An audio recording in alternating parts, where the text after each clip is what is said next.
عشق می‌نویسم عشق می‌نویسم. مار یه جور دیگه که در زبان فارسی ما یه جور مار داریم، اونم اینه که من نوشتم. در آبادی ما یه جور مار داریم. مار اینه که ما نوشتم، همین اون مار نیه.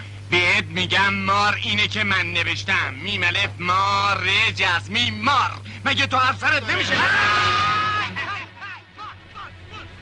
Hello, my name is Parvaneh Farid. I'm a research student at the University of Winchester. The title of my PhD is Translating the Lines. My methodology is planning, making, and reflection. However, there are a number of strategies involved, including auto-ethnography. Now, can I ask you a few questions? What is this word? Mar.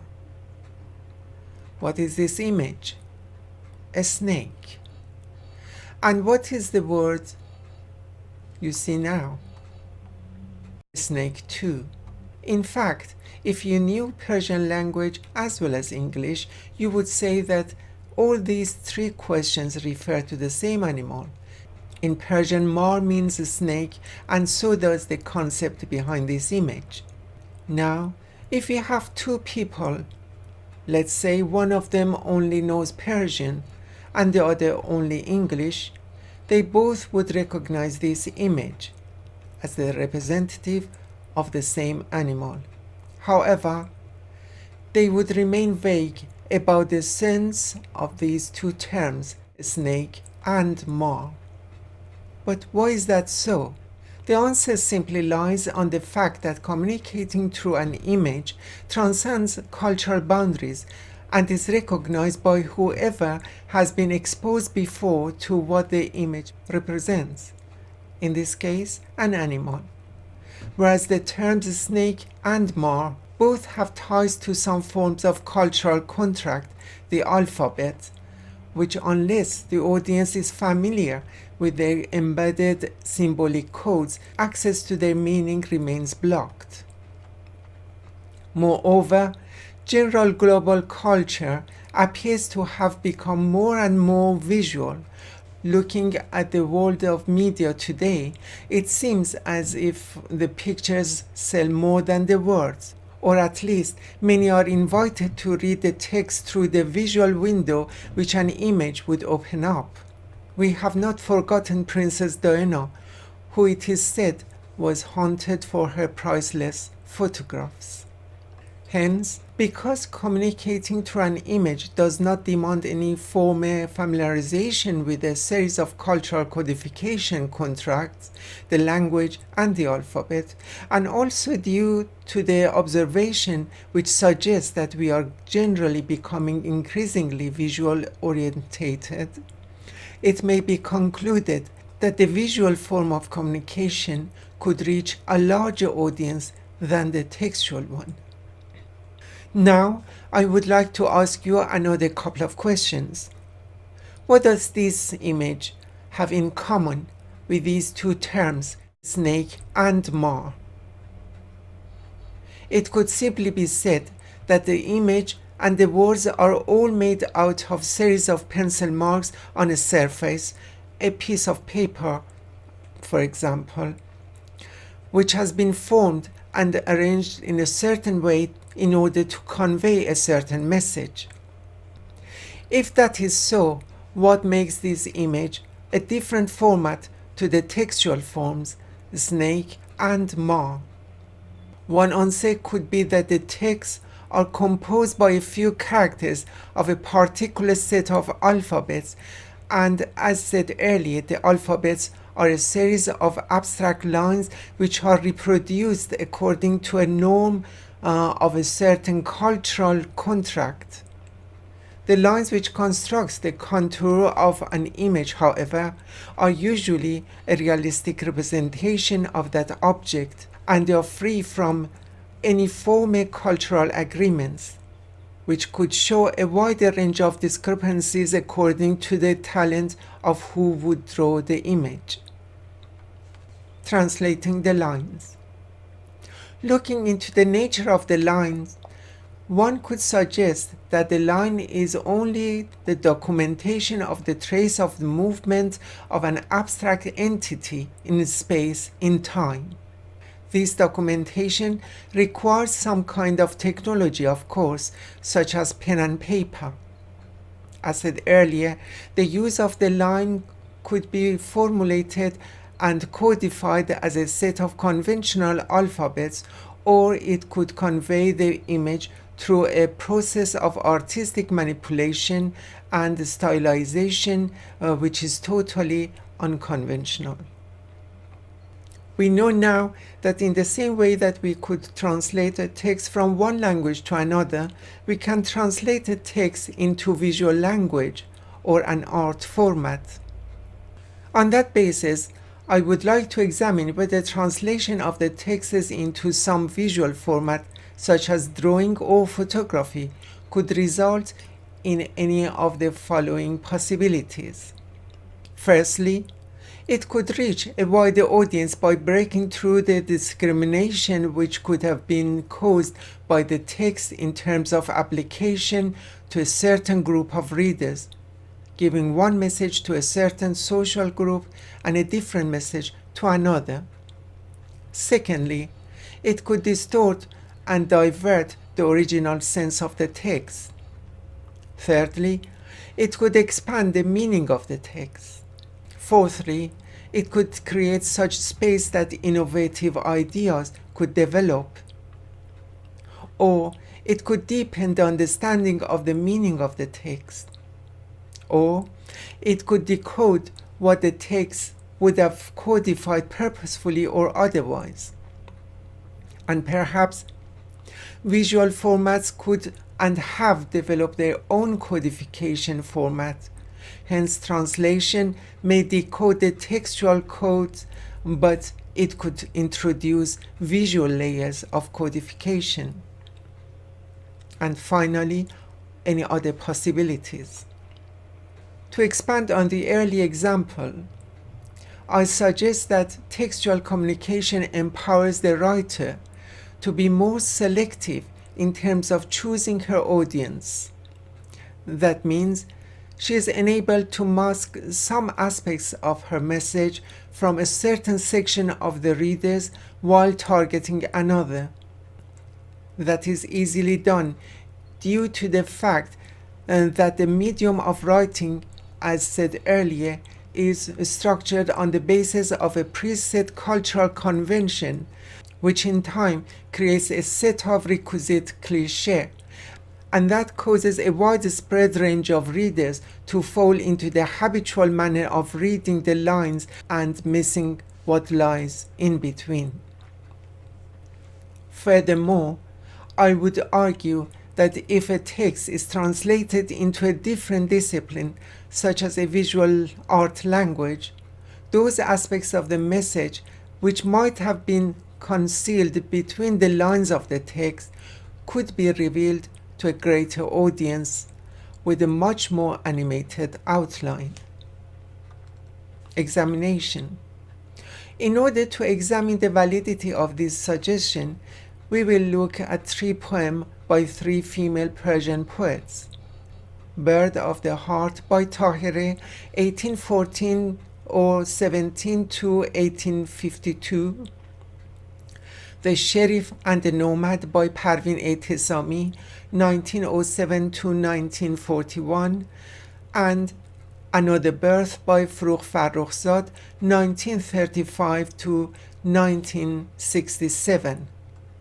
Although these women are regarded as turning points along the line of emancipation of women in Iran, their works are particularly diverse in terms of the choice of standpoint from which one could glean their gender or disguise it within the lines of their poetry.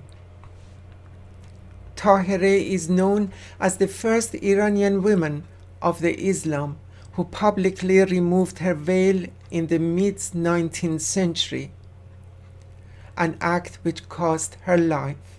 Tahireh said, "You can kill me as soon as you like, but you cannot stop the emancipation of women. Almost all of Tahir's writings have been lost or destroyed. However, her very few poems which have survived classed her as a poet rather than a philosopher. In Iran after Islam, due to heavy social suppression of women, not only did many female poets write under a male name, they even adopted the masculine style of writing as well as standpoint. Despite her fight to achieve sexual equality, Tahirih has almost disguised her gender identity in her poetry and has given in to the traditional masculine poetic format. That strategy is clearly apparent in most of her love poetries in terms of describing her beloved one, the employed language, and also the manner she expresses her love for her beloved. But one beauty spot by your lips, surrounded by two dark-scented tresses, woe be unto the birds of the heart, tempted by one seed, threaded by two snares. Even though towards the end of the poem Tahirih refers to her beloved as a man, her point of reference still remains vague, as she uses a cliché saying, "A man would stand by his words," instead of addressing her beloved through a self-explanatory term. You keep promising reunion, but never keep your words. Never have I observed in this world an honorable man saying one thing but meaning another. Parvaneh Farid lived about a century after Tahirih in the early 20th century in Iran. She lived and worked during the early part of Pahlavi dynasty, when the emancipation of women was officially regarded as a top priority for the government, and women's hijab was banned. Despite the official freedom of women, the social attitude still advocated old Islamic traditions. Hence, Parvin's chosen compromising strategy was to act as an asexual narrator in most of her poetries, which were delivered in the form of fables. The sheriff said, "The government lives not too far away. I shall take you there." The nomad replied with sarcasm, "How do you know that the governor is not visiting the tavern?" In fact, it is not until Furugh Farrokhzad began to work in mid-20th century that for the first time in history of Persian poetry a feminine language is heard, as many state. There is an alleyway in which those boys who were in love with me, with the same untidy hair and thin neck and twig-like legs, are dreaming still of the innocent smiles of a girl who one night has gone with the wind. Unfortunately, Furugh died in her early 30s. In fact, so did the other two named poets. Hence, their further advancement could not be witnessed.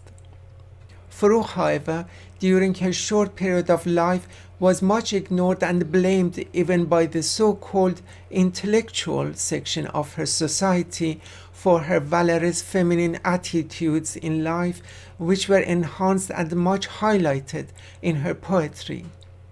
However, despite the ignorance she suffered through her short life, as well as being overwritten by the Islamic government almost 48 years after her death, Furugh has definitely stamped her case in the history of Persian poetry. Let's return to the three selected poems, namely Bird of the Heart, The Sheriff and the Nomad, and Another Birth. We will look at their translation into digital and freehand drawing and also photomontage. At a glance, it appears as some comparable sensual scenes have emerged out of the lines of all these three poems. This observation is acquired despite the differences in the sexual standpoints, historical period, and the social character of the poets, as well as their employed language in terms of gender identity, and not to forget the three divergent media in which these three poems are translated to. Bird of the Heart by Tahere. I converse with two, a sheriff and a sheikh, over the matter of love. I cannot bother to refute them, as wise as I am, being one in the company of two fools. The complete version of this poem is available on YouTube channel. The Sheriff and the Nomad by Parvaneh Farid. The sheriff said, "The governor lives not too far away. I shall take you there." The nomad replies with sarcasm, "How do you know that the governor is not visiting the tavern?" The complete version of this poem is also available on YouTube channel. And finally, Another Birth by Frough Farrokhzad. The entire existence of mine is but a dark verse that, while repeating your mantra within, ascends you to the dawn of ever-blooming and growth. In this verse, I sigh you. I sigh.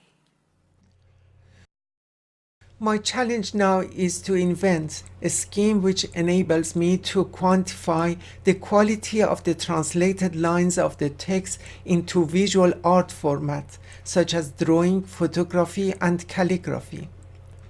Knowing that neither the perceptions are linear, nor could the interpretation ever be.